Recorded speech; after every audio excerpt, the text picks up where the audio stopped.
ადგილობრივი თვითმმართველობის არჩევნებამდე 5 თვე რჩება და კვლავ ბუნდოვანია, რისთვის ემზადება ოპოზიცია. ოპოზიციური პარტიებიდან თვითმმართველობის არჩევნებში მონაწილეობას ამ ეტაპზე კატეგორიულად მხოლოდ ნაციონალური მოძრაობა და ახლები გამორიცხავენ. ამ დრომდე ბუნდოვანი პასუხი აქვს პარტიებში ლელო და გახარია საქართველოსთვის. რაც შეეხება გირჩს, პარტიაში აცხადებენ, რომ მუნიციპალური არჩევნებისთვის უკვე აქტიური მზადება აქვს დაწყებული. მმართველ გუნდში დარწმუნებულები არიან, რომ საარჩევნო მარათონში საბოლოოდ ბარიერ გადალახული ყველა ოპოზიციური პარტია ჩაერთვება. თავად ქართული ოცნება კი წინა საარჩევნო კამპანიას ოფიციალურად უახლოეს კვირებში დაიწყებს. ქვეყანაში რომ ადგილობრივი თუ სხვა არჩევნები ტარდებოდეს, ნაციონალური მოძრაობა მონაწილეობას მიიღებდა. ოღონდ ნაციონალური მოძრაობა მონაწილეობას არ მიიღებს სპეცოპერაციაში, რომელიც უნდათ რომ გაასაღონ თითქოს ის არის ადგილობრივი თუ სხვა არჩევნები. აქედან გამომდინარე, ჩვენ უნდა განვასხვაოთ რა არის სპეცოპერაცია, რომელსაც ეს მოღალატეთა რეჟიმი არქმევს არჩევნებს და რა არის არჩევნები, რომელიც, შეიძლება ხარვეზებით იყოს წარმოუდგენელი, არ იდეალურად ჩატარდეს ამ რეჟიმის, ასე ვთქვათ, ხელისუფლებიდან წასვლის შემდეგ, ამ რეჟიმის მიერ ამ პროცესზე კონტროლის დაკარგვის შემდეგ. ის რაც ადამიანის თავისუფალი ნების გამოხატვის საშუალებას არ აძლევს, არ შეიძლება ჩაითვალოს არჩევნებად. შესაბამისად, ჩვენი პასუხია ცალსახა, ჩვენ არ ვიღებთ ამ ეგრეთ წოდებულ არჩევნებში მონაწილეობას და ნებისმიერი პარტია, რომელიც მიიღებს მონაწილეობას კრიმინალურ არჩევნებში, იქნება ამ კრიმინალის თანამონაწილე. ჩვენი თავარი ორი ამოცანა გახლავთ, მივახციოთ პოლიტიკატურების გათავისუფლებას, ხელახალი არჩევნების ჩანიშვნას.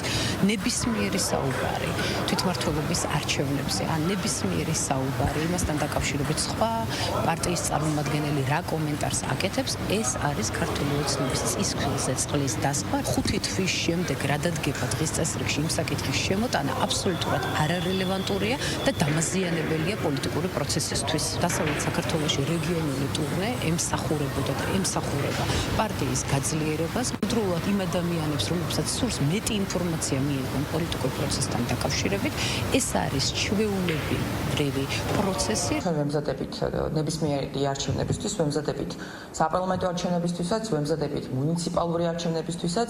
ზოგადად უნდა გესმოდეთ ერთი მარტივი ჭეშმარიტება.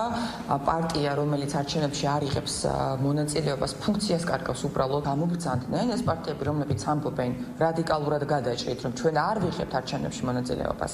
რას თავაზობენ საკუთარ ამომრჩეველს, ამას ამბობენ. ზოგიერთ მათგანს კამპანიები აქვს დაწყებული, ხო? ეს არ არის მხოლოდ ის ინფორმაცია, რომელიც მედიურად ვრცელდება. ეხლა ჩვენ ვართ პარტია, რომელიც გაშლილი არის და წარმოდგენილი არის მთელი საქართველოს მასშტაბით. რეგიონებში ჩვენი ინფრასტრუქტურა გვაქვს ყველგან და ეს ინფორმაციები ჩვენ მოგდის. როგორც ჩანს, ჩამოყალიბდნენ ისინი, რომ ეს ნაწილი ყოველ შემთხვევაში რომ აპირებენ ადგილობრივი თვითმმართველობის არჩევნებში მონაწილეობას და ამზადებენ ერთგვარ საინფორმაციო სივრცეს, გარემოს იმისთვის, რომ მათი ამომრჩევლებისთვის, რომელსაც ამდენი ხანი ატყუებდნენ და პირდაპირ ეუბნებოდნენ, რომ არ აპირებენ მონაწილეობას, ამათთვის, ამ ადამიანებისთვის რაღაცნაირად მისაღები გახდება ეს გადაწყვეტილება. მე ასე ვხედავ ამ ტიპის მოძრაობებს, ესე ნაწილ-ნაწილ წვეთ-წვეთად ამ ინფორმაციების გამოშვებას, რომ შეაგუონ საკუთარი ამომრჩეველი, რომ აქამდე ის რადიკალიზმი რაც ჰქონდათ, ეს თურმე იყო ტყუილი უბრალოდ და ისინი ჩვეულებრივ აგრძელებენ პოლიტიკურ პროცესებში მონაწილეობას. ჯერჯერობით ფარულად, მაგრამ რაღაც ეტაპზე ალბათ გამოვლენ კიდეც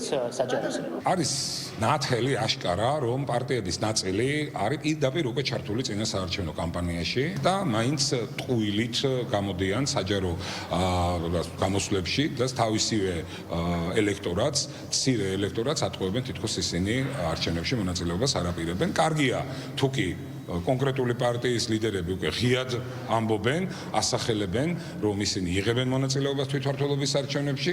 ერთის მხრივ, რა თქმა უნდა, რაც ნაკლები ექსტრემისტული და რეაქციული პოლიტიკური ძალა იქნება საქართველოს საკანონმდებლო ადგილობრივ თვითმმართველობის საკანონმდებლო დონეზე არჩეული, ეს ბუნებრივია ქართულ პოლიტიკას წაადგება, თუმცა ის, რომ ეს რადიკალური პარტიები უმალავენ საკუთარ ამომრჩეველს იმ ფაქტს, რომ აპირებენ არჩევნებში მონაწილეობას, ცხადია, ამას კიდევ ერთხელ პასუხი საზოგადოების მხრიდან გაეცემა, ხაზი რომ გავუსვათ. 64-ვე მუნიციპალიტეტში ქართული ოცნება დამაჯერებელ გამარჯვებას მოიპოვებს.